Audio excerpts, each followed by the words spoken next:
Welcome to Sunday Self-Love with NiaZamar.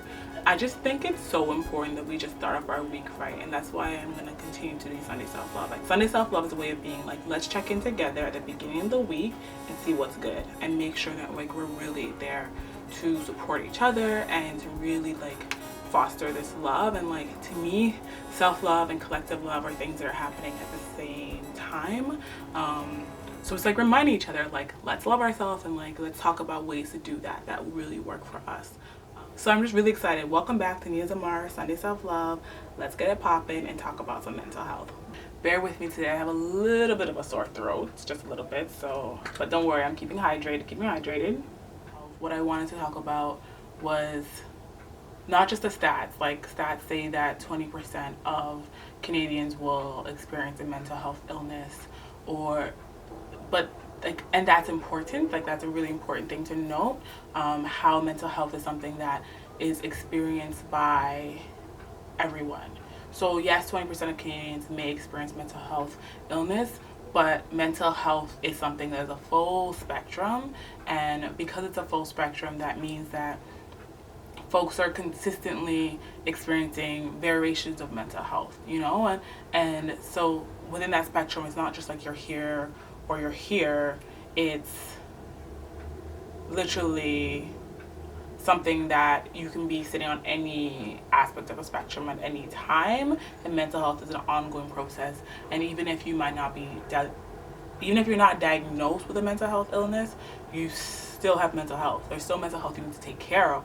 There's still mental health that you should really be monitoring and supporting. I think people feel that because they're not diagnosed with any kind of mental health illness, that means that they're good and they can just simply ignore it, to be honest. They feel as if they're able to ignore what they need, because they're like, well, whatever, I'm good. So they're not even checking in with their mental health. And it's so important that we're checking in with our mental health all the time. Mental health is something that's affected by a lot of factors. So it's biological, it's environmental, there's stress factors that can trigger mental. People who are living in really stressful environments have a lot of opportunities in order to have like triggers that can affect their mental health. So I can give you a little bit about my background and like how I relate to mental health. I still have a hard time talking about it, for sure. I'm someone who deals with like high levels of anxiety consistently. It's something I've been really struggling with my whole life. I remember being really pretty young, actually. Like, how old was I? I don't know. I remember being maybe in like middle school or high school and calling, I think I had these pills that I took for a short period of time, and I would call them my chill pills. And whenever I take them, people are like, why are you taking those? I bet I'm just taking my chill pills. And that's the only way I could really talk about it. I didn't know how else to talk about it. And it wasn't maybe until 2 years ago, about 2 years ago, maybe 3, that I got to a place where I was comfortable enough to really talk about it and to really just call it what it is, you know what I mean? And to talk about like how I experience it. So some of my experiences around anxiety really, I don't know, anxiety has a lot of ways that it shows up for a lot of different people. So I do have attacks. So I've been really working to deal with it. I'm not on medication currently, but I don't have like panic attacks or anything like that like every day like I used to.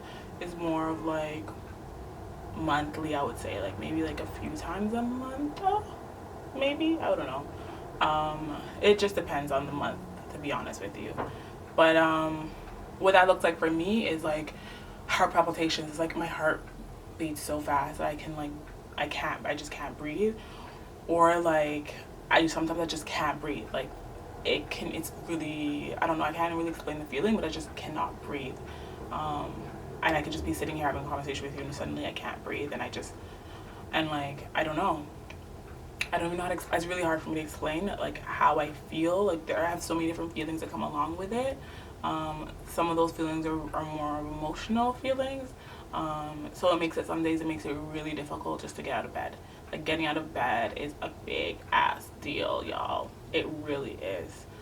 So I think some people don't understand that and take that for granted, but like when you're able to be like, yeah, I got out of bed today and like I did shit, like feel happy about that, you know.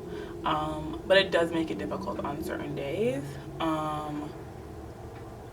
And being self-employed means that like I can't just call in sick.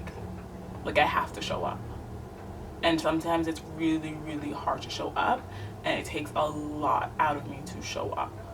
I really feel that I've been able to have supportive friends. My friends have been really supportive in this whole process, and some of the things that I do in order to stay grounded, I guess you would say, is I really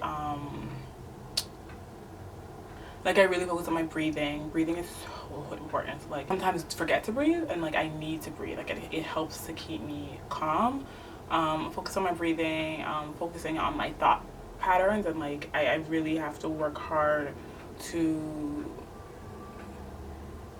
not let the stories that play in my mind that stress me out like take over my mind, you know. I don't know how to explain that in any other way, but and like grounding things, like so for me, like when I'm trying to ground myself, like I focus on things that are tangible, and that might be like the feeling of something, like the feeling of the ground beneath my feet is a real thing, and like I'm okay, I'm like fine, you know.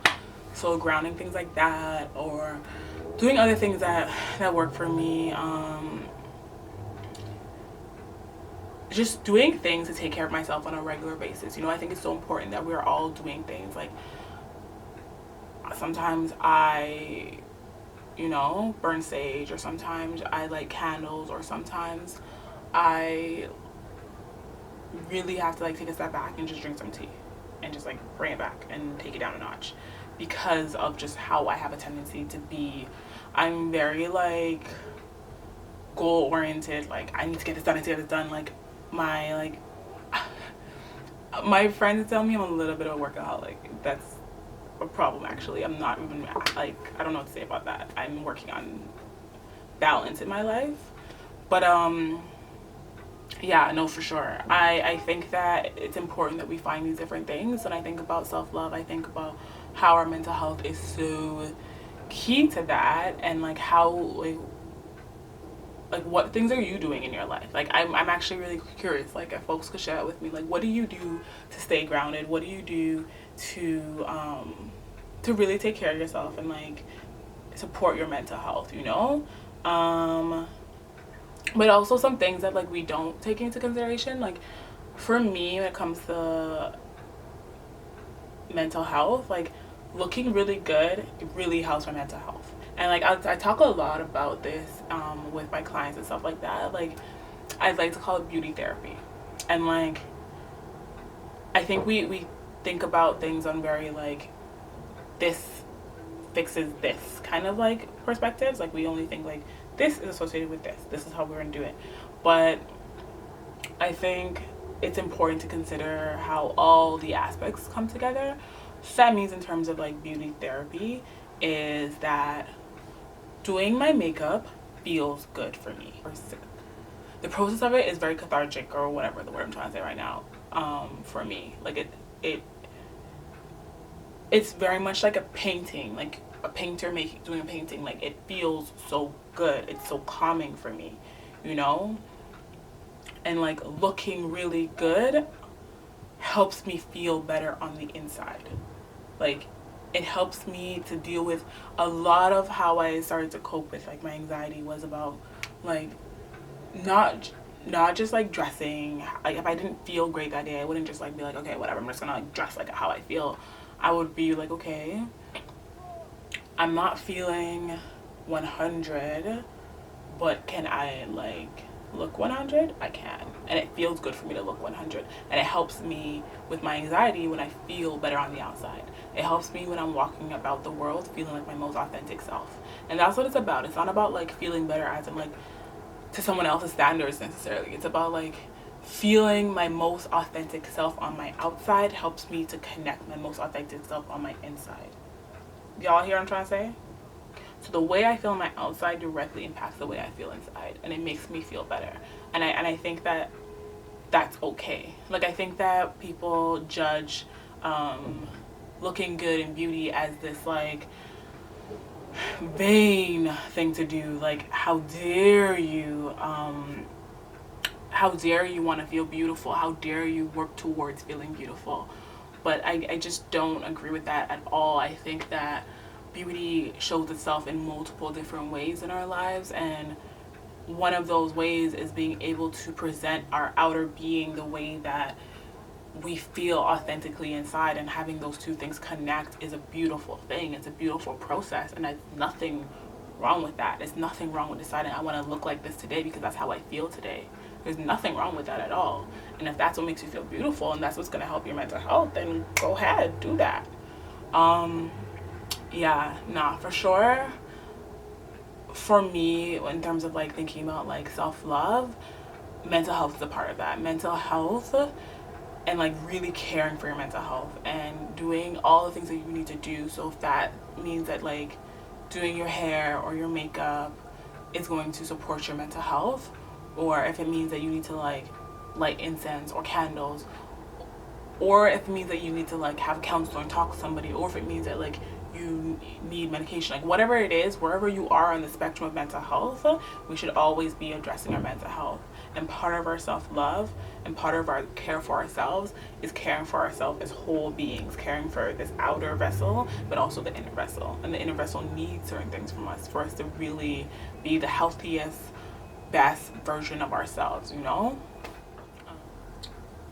I feel like I just touched the surface of mental health, and we can like certainly continue on this conversation and continuing on in a way that dives a little deeper. I didn't go into my story around mental health and my experiences as deep because I'm trying to like keep this video real short, but certainly if you want to talk more about it, like I'm open. Please like comment, leave questions, and I will address this topic again. It's important that we talk about mental health and that we really remove the stigma around it and talk about how many of us are experiencing it, but how like we are all experiencing it in different ways and how we really need to address it because we are experiencing it. Do you know what I mean?